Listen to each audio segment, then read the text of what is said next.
Welcome friends. இன்றைக்கி நம்ம ஸ்க்ரீனில் பார்த்துருக்க மாதிரி சூப்பரான ஒரு ஆட்டிடியூட் வீடியோ வந்து எப்படி மேக் பண்ணதை பற்றி பார்க்க போகிறோம். வீடியோக்கு போகிறதுக்கு முன்னாடி சேனலுக்கு புதுசாக வந்திருந்தால் சேனலை சப்ஸ்கிரைப் பண்ணிக்கோங்க. அப்படியே வீடியோக்கு லைக் பண்ணிட்டு பாருங்கள். இப்போ வாங்க வீடியோக்குள்ளே போகலாம். உங்கள் மொபைலில் கைன்மாஸ்டர் அப்ளிகேஷனை ஓப்பன் பண்ணிவிட்டு கிரியேட் நியூன்ற ஆப்ஷனை கிளிக் பண்ணுங்கள். இதில் 16:9 ரேஷியோ இருக்கும். அதை செலக்ட் பண்ணிட்டு கிரியேட் ஆப்ஷனை கிளிக் பண்ணிவிடுங்க. நான் டிஸ்கிரிப்ஷனில் உங்களுக்கு பேக்ரவுண்ட் வீடியோ வந்து கொடுத்துருப்பேன். ஃபஸ்ட்டு அதை வந்து டவுன்லோட் பண்ணி செலக்ட் பண்ணிக்கோங்க. இப்போ அந்த வீடியோவை செலக்ட் பண்ண வாட்டி அதில் இருக்க ஆடியோவை மியூட் பண்ணிக்கோங்க. இப்போ வீடியோ பார்த்தீங்கன்னா உங்களுக்கு 30 செகண்ட் கொடுத்துருப்பேன். ஸோ நான் உங்களுக்கு சொல்கிறதுக்கோசரம் ஒரு 20 செகண்ட் மட்டும் எடிட் பண்ணி காட்டுறேன். இப்போ வீடியோட ஃபஸ்ட்டுக்கு வந்துட்டு லேயர் ஐகானை கிளிக் பண்ணுங்கள்.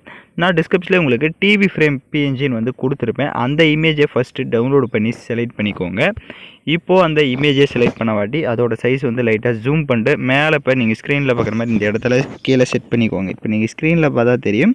ஸோ நான் எந்த இடத்துல செட் பண்ணுறேன்றது. ஸோ அது கரெக்டாக அதுக்கேற்ற மாதிரி கரெக்டாக வந்து இந்த இடத்துல அந்த இமேஜை வந்து செட் பண்ணிக்கோங்க. இப்போ செட் பண்ணிவிட்டு அந்த இமேஜோட டைம் டியூரேஷனை எண்டிங் வரைய ட்ராக் பண்ணிக்கோங்க. கரெக்டாக அந்த கீழே அந்த இமேஜை வந்து நீங்கள் டிவி இமேஜஸ் வந்து செட் பண்ணணும் ஸ்க்ரீனில் பார்க்குற மாதிரி.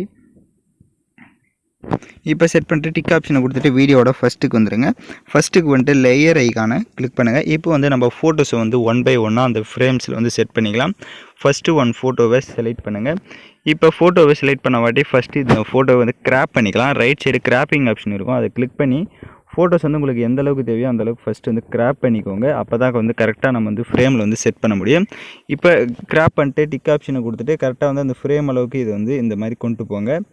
கரெக்டாக ஃப்ரேம் அளவுக்கு இந்த மாதிரி கொண்டு போயிட்டு அது எந்த அளவுக்கு இருக்கோ அந்தளவுக்கு கொஞ்சம் லைட்டாக ஜூம் பண்ணிக்கோங்க. அந்த ஃப்ரேமை கூட ஜூம் பண்ணிட்டு ரொட்டேட்டாக இருக்குது அப்படின்னா நீங்கள் லைட்டாக வந்து பிக்கை வந்து ரொட்டேட் பண்ணிக்கோங்க. ரொட்டேட் பண்ணிட்டு லெஃப்ட் சைடு 3 டாட்டை கிளிக் பண்ணிட்டு சென்ட் டு பேக் கொடுத்துட்டிங்க அப்படின்னா உங்களுக்கு பேக்கில் போயிடும். இப்போ கரெக்டாக ஃபேஸ் தெரிகிற அளவுக்கு இந்த மாதிரி கிராப் பண்ணிக்கோங்க. கிராப் பண்ணிவிட்டு ரைட் சைடு கிராப்பிங் ஆப்ஷன் இருக்கும்.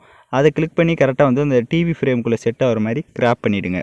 இப்போ டிக் ஆப்ஷனை கொடுத்துட்டு அந்த இமேஜோட டைம் டியூரேஷனை எண்டிங் வரைய ட்ராக் பண்ணிக்கோங்க. இப்போ எகைன் வீடியோட ஃபஸ்ட்டுக்கு வந்துட்டு லேயர் ஐகானை கிளிக் பண்ணிட்டு எகைன் வந்து நம்ம ஒவ்வொரு ஃபோட்டோஸுமே அதே மாதிரி தான் சேம் வந்து ஃபஸ்ட்டு ஃபோட்டோவை செலக்ட் பண்ணிட்டு கிராப்பிங் ஆப்ஷனில் வந்துட்டு ஃபஸ்ட்டு வந்து ஃபோட்டோஸ் வந்து கிராப் பண்ணிக்கோங்க. அப்போ தான் வந்து நம்ம கரெக்டாக வந்து செட் பண்ண முடியும். கிராப் பண்ணிட்டு கரெக்டாக வந்து அதோட சைஸ் வந்து கம்மி பண்ணிக்கோங்க. கம்மி பண்ணிவிட்டு அந்த டிவி ஃப்ரேம் அளவுக்கு இந்த மாதிரி செட் பண்ணிவிட்டு லெஃப்ட் சைடு 3 டாட்டை கிளிக் பண்ணிட்டு சென்ட் டு பேக் கொடுத்துருங்க. உங்களுக்கு அந்த ஃப்ரேமில் கரெக்டாக ஃபிட் ஆயிடுச்சு அப்படின்னா அதை விட்டுருங்க. ஒவ்வொரு ஃபோட்டோஸ்க்குமே அட்ஜஸ்ட்மெண்ட்லேயும் போயிட்டு ஸ்டேச்சுரேஷன் எந்த அளவுக்கு தேவையோ அந்தளவுக்கு உங்கள் ஃபோட்டோஸ்க்கு வந்து இன்க்ரீஸ் பண்ணி செட் பண்ணிக்கோங்க.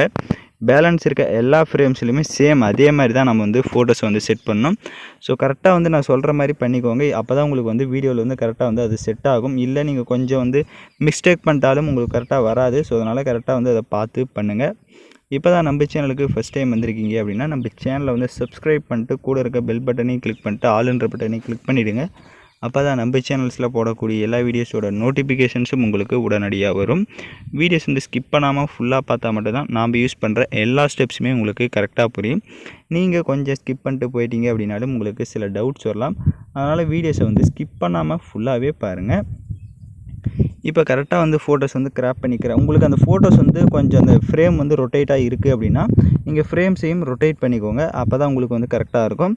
எக்ஸ்ட்ரா இருக்க பிக்கை கரெக்டாக வந்து கிராப் பண்ணுங்கள். நீங்கள் கிராப் பண்ணாமல் விட்டுட்டிங்க அப்படின்னா ஃபோட்டோஸ் பார்க்க நல்லா இருக்காது அந்த ஃப்ரேம் பக்கம். அதனால் கரெக்டாக எக்ஸ்ட்ரா இருக்குது ஃபோட்டோ ஃப்ரேமுக்கு எக்ஸ்ட்ரா இருக்குது அப்படின்னா அதை வந்து நீங்கள் கட் பண்ணிக்கோங்க. அப்போ தான் உங்களுக்கு வந்து கரெக்டாக வந்து அந்த ஃப்ரேமில் வந்து செட் ஆகும். ஃபோட்டோ நீங்கள் செலக்ட் பண்ணோடனே கிராப் பண்ணிக்கோங்க. அப்போ தான் வந்து நம்ம அந்த ஃப்ரேம் கிட்ட கொண்டு போகிறப்ப அங்கே வந்து கிராப் பண்ணுறப்ப கொஞ்சம் இதாக இருக்கும். அதனால் நீங்கள் ஃபோட்டோ செலக்ட் பண்ணுறப்பே கிராப் பண்ணிவிட்டு எக்ஸ்ட்ரா இருக்கிறப்ப அந்த இடத்துல நீங்கள் போய்ட்டு கிராப் பண்ணுங்கள். இப்போ பார்த்தீங்கன்னா நான் வந்து கரெக்டாக வந்து 5 ஃப்ரேம்ஸ்லையுமே 5 ஃபோட்டோஸ் வந்து செட் பண்ணிவிட்டேன். எகைன் வந்து எல்லா ஃபோட்டோவோட டைம் டியூரேஷனும் எண்டிங் வரையும் ஆட் பண்ணி ட்ராக் பண்ணியிருக்கீங்களான்றதை பார்த்துக்கோங்க. இப்போ வந்து நான் 5 ஃபோட்டோஸ் வந்து ஃப்ரேமில் வந்து செட் பண்ணியிருக்கேன். 5 ஃபோட்டோஸுமே பார்த்தீங்கன்னா எண்டிங் வரையும் ட்ராக் பண்ணியிருக்கேன். ஸோ அந்த மாதிரி கரெக்டாக எண்டிங் வரையும் ட்ராக் பண்ணியிருக்கீங்களா, ஒவ்வொரு ஃபோட்டோஸ்க்குமே அட்ஜஸ்ட்மெண்ட் வந்து செட் பண்ணியிருக்கீங்களா உங்கள் ஃபோட்டோஸ்க்கு அப்படின்றதையும் செக் பண்ணிக்கோங்க. இப்போ பார்த்தீங்கன்னா வந்து ஸ்க்ரீனில் வந்து உங்களுக்கு அந்த டிவி ஃப்ரேமில் நான் கரெக்டாக வந்து செட் பண்ணியிருக்கேன். இப்போ எகைன் வீடியோட ஃபஸ்ட்டுக்கு வந்துட்டு லேயர் ஐகானை கிளிக் பண்ணுங்கள். இப்போ வந்து நம்ம ஃபோட்டோஸ் வந்து பேக்ரவுண்ட் எரேஸ் பண்ண ஃபோட்டோஸாக ஆட் பண்ணோம். ஸோ உங்களுக்கு பேக்ரவுண்டு உங்களோட ஃபோட்டோஸை வந்து எரேஸ் பண்ண தெரியல அப்படின்னா நான் ஆல்ரெடி பேக்ரவுண்ட் எப்படி எரேஸ் பண்ணணுன்றதுக்கான வீடியோ வந்து போட்டிருக்கேன். அந்த வீடியோட லிங்க்கும் டிஸ்கிரிப்ஷனில் கொடுத்துருக்கேன். அந்த வீடியோ பார்த்து உங்கள் ஃபோட்டோஸ் வந்து நீங்கள் பேக்ரவுண்ட் எரேஸ் பண்ணிக்கோங்க. இப்போ நான் ஆல்ரெடி எரேஸ் பண்ணி வச்சுருக்க பிக்கே செலக்ட் பண்ணிக்கிறேன். இப்போ ஃபோட்டோஸை செலக்ட் பண்ண வாட்டி ஃபோட்டோஸ் வந்து நல்லா ஜூம் பண்ணிக்கோங்க. ஸ்க்ரீனில் இந்த அளவுக்கு இப்போ நீங்கள் ஸ்க்ரீனில் பார்த்தா தெரியும். ஸோ அந்தளவுக்கு ஜூம் பண்ணிக்கோங்க. இல்லை அப்படின்னா லைட்டாக கம்மி பண்ணிக்கிறதா இருந்தாலும் கம்மி பண்ணிவிட்டு இப்போ நான் ஸ்க்ரீனில் எப்படி செட் பண்ணியிருக்கணும் சேம் அதே மாதிரி வந்து கரெக்டாக வந்து செட் பண்ணிக்கோங்க. செட் பண்ணிவிட்டு அந்த இமேஜோட டைம் டியூரேஷனும் எண்டிங் வரையும் ட்ராக் பண்ணிக்கோங்க. அந்த இமேஜுக்கும் ரைட் சைடு அட்ஜஸ்ட்மெண்ட்டில் போய்ட்டு ஸ்டேச்சுரேஷன் தேவையான அளவுக்கு கரெக்டாக வந்து செட் பண்ணிக்கோங்க. கான்ட்ராஸ்ட்டும் அதே மாதிரி தான் தேவை அப்படின்னா உங்கள் ஃபோட்டோஸ்க்கு வந்து இன்க்ரீஸ் பண்ணிக்கோங்க. இப்போ எகைன் வீடியோட ஃபஸ்ட்டுக்கு வந்துட்டு லேயர் ஐக்கானை கிளிக் பண்ணுங்கள். நான் டிஸ்கிரிப்ஷனில் உங்களுக்கு டெக்ஸ்ட் வீடியோ அப்படின்னு வந்து கொடுத்துருப்பேன். அந்த வீடியோவை ஃபஸ்ட் டவுன்லோட் பண்ணி செலக்ட் பண்ணிக்கோங்க. செலக்ட் பண்ணிவிட்டு அதில் இருக்க ஆடியோவை மியூட் பண்ணிவிடுங்க. இப்போ அப்படியே பேக்கில் வந்துடுங்க. அதில் இருக்க ஆடியோ வந்து மியூட் பண்ணாதீங்க, ஏன்னா அதில் தான் சவுண்ட் எஃபெக்ட் வரும். ஸோ அதில் இருக்கிற ஆடியோ மியூட் பண்ணாமல் அப்படியே பேக்கில் வந்துட்டு ரைட் சைடு ஸ்க்ரோல் பண்ணுங்கள். ஸ்ப்ளிட் ஸ்க்ரீன் இருக்கும், அதில் ஃபுல் ஸ்க்ரீன் கொடுத்துருங்க. எகைன் பேக்கில் வந்துட்டு அப்படியே கீழே ஸ்க்ரோல் பண்ணுங்கள். பிளண்டிங் வரும், பிளண்டிங்கில் ஸ்க்ரீன் கொடுத்துருங்க. இப்போ நீங்கள் லைட்டாக மூவ் பண்ணி பார்த்தீங்கன்னா உங்களுக்கு அந்த டெக்ஸ்ட் வந்து கரெக்டாக ஷோ ஆகும். இப்போ எகைன் பேக்கில் வந்துட்டு ரைட் சைடு அட்ஜஸ்ட்மெண்ட்டில் போய்ட்டு ஸ்டேச்சுரேஷன் அதுக்கு லைட்டாக இன்க்ரீஸ் பண்ணிங்க அப்படின்னா உங்களுக்கு அந்த டெக்ஸ்ட் இன்னும் பார்க்க கொஞ்சம் லுக்காக இருக்கும். அதை வந்து ஒரு 40-45 அந்த மாதிரி கொடுத்துக்குவாங்க ஸ்டேச்சுரேஷனை. இப்போ டிக் ஆப்ஷனை கொடுத்துட்டு வீடியோட ஃபஸ்ட்டுக்கு வந்துட்டு லேயர் ஐக்கானை கிளிக் பண்ணுங்கள். டிஸ்கிரிப்ஷனில் ஃபயர் எஃபெக்ட் வீடியோவும் கொடுத்துருப்பேன், அதையும் டவுன்லோடு பண்ணி செலக்ட் பண்ணிக்கோங்க. அதில் இருக்க ஆடியோவை மியூட் பண்ணிவிடுங்க. இப்போ அப்படியே பேக்கில் வந்துட்டு ரைட் சைடு ஸ்க்ரோல் பண்ணுங்கள். ஸ்ப்ளிட் ஸ்க்ரீன் இருக்கும், அதில் ஃபுல் ஸ்க்ரீன் கொடுத்துட்டு எகைன் பேக்கில் வந்துட்டு ரைட் சைடு அட்ஜஸ்ட்மெண்ட்டில் ஸ்டேச்சுரேஷனை ஒரு 20-25 அந்த மாதிரி கொடுத்துட்டு எகைன் பேக்கில் வந்துட்டு அப்படியே கீழே ஸ்க்ரோல் பண்ணிங்கன்னா பிளண்டிங் வரும், பிளண்டிங்கில் ஸ்க்ரீன் கொடுத்துருங்க. இப்போ ஸ்க்ரீன் கொடுத்துட்டு நீங்கள் லைட்டாக வீடியோ வந்து மூவ் பண்ணி பார்த்தீங்கன்னா உங்களுக்கு கரெக்டாக வந்து வீடியோஸ் வந்து ப்ளே ஆகும். இப்போ நம்ம சாங்ஸை வந்து ஆட் பண்ணிக்கலாம். ஸோ நான் யூஸ் பண்ணுற சாங்கோட லிங்க் உங்களுக்கு டிஸ்கிரிப்ஷனில் கொடுத்துருப்பேன், நீங்கள் ஆட் பண்ணிக்கலாம். இல்லை நீங்கள் ஓனாக வேறு ஆடியோ ஆட் பண்ணுறதா இருந்தாலும் நீங்கள் வந்து ஆட் பண்ணிக்கோங்க. இப்போது சாங்ஸ் எல்லாமே நம்ம கரெக்டாக வந்து ஆட் பண்ணியாச்சு. வீடியோ பார்த்தீங்கன்னா ஃபுல்லாக வந்து கம்ப்ளீட் பண்ணியாச்சு. நான் சொன்ன மாதிரி A to Z எல்லா ஸ்டெப்ஸுமே பண்ணிக்கோங்க. இப்போ நம்ம வீடியோ வந்து ப்ளே பண்ணி பார்க்கலாம். ஸோ அதுக்கு முன்னாடி கரெக்டாக வந்து நம்ம பண்ண ஸ்டெப்ஸ் எல்லாமே நீங்கள் வந்து கரெக்டாக ஒன் டைம் பார்த்துக்கோங்க. அந்த ஃபோட்டோஸாக இருக்கட்டும், அப்புறம் இந்த பேக்ரவுண்டை செலக்ட் பண்ணுங்கள். எகைன் வந்து இந்த பேக்ரவுண்ட் வீடியோ ஃபஸ்ட்டு இருக்க அந்த பேக்ரவுண்ட் வீடியோவை செலக்ட் பண்ணிவிட்டு அதுக்கும் ரைட் சைடு அட்ஜஸ்ட்மெண்ட்டில் போய்ட்டு ஸ்டேச்சுரேஷன் தேவை அப்படின்னா நீங்கள் வந்து இன்க்ரீஸ் பண்ணிக்கலாம். லைட்டாக இன்க்ரீஸ் பண்ணிக்கோங்க, அப்போ தான் பார்க்க கொஞ்சம் லுக்காக இருக்கும். அப்படியே லாஸ்ட் ஆப்ஷன் போய்ட்டு பேக்ரவுண்ட்ஸோட கலர்ஸை வந்து நீங்கள் சேஞ்ச் பண்ணிக்கலாம் தேவை அப்படின்னா. இப்போ நீங்கள் ஸ்க்ரீனில் பார்த்தா தெரியும். ஸோ பேக்ரவுண்டு கலர்ஸ் வந்து நீங்கள் எல்லா கலர்ஸுமே இது சேஞ்ச் பண்ணிக்கிறதா இருந்தாலும் சேஞ்ச் பண்ணிக்கலாம், பார்க்க லுக்காக இருக்கும். இப்போ நீங்கள் ஸ்க்ரீனில் பார்த்தா தெரியும் பேக்ரவுண்டு கலர்ஸ் எல்லாமே உங்களுக்கு டிஃப்ரென்ஸாக இருக்கிறது.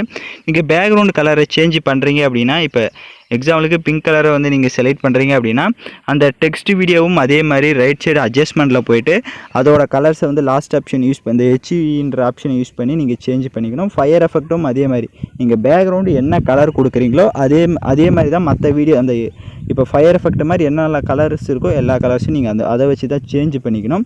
ஸோ இந்த கலர்ஸ் வந்து நீங்கள் சேஞ்ச் பண்ணிக்கிறதா இருந்தால் நீங்கள் பேக்ரவுண்ட்ஸ்க்கு ஏற்ற மாதிரி கூட நீங்கள் அந்த கலர் நார்மலாக இருக்கிற கலர் விட்டு நீங்கள் டிஃப்ரென்ஸாக அந்த மாதிரி கூட நீங்கள் செட் பண்ணிக்கலாம். செட் பண்ணால் எல்லா கலர்ஸுமே சேஞ்ச் பண்ணிக்கோங்க.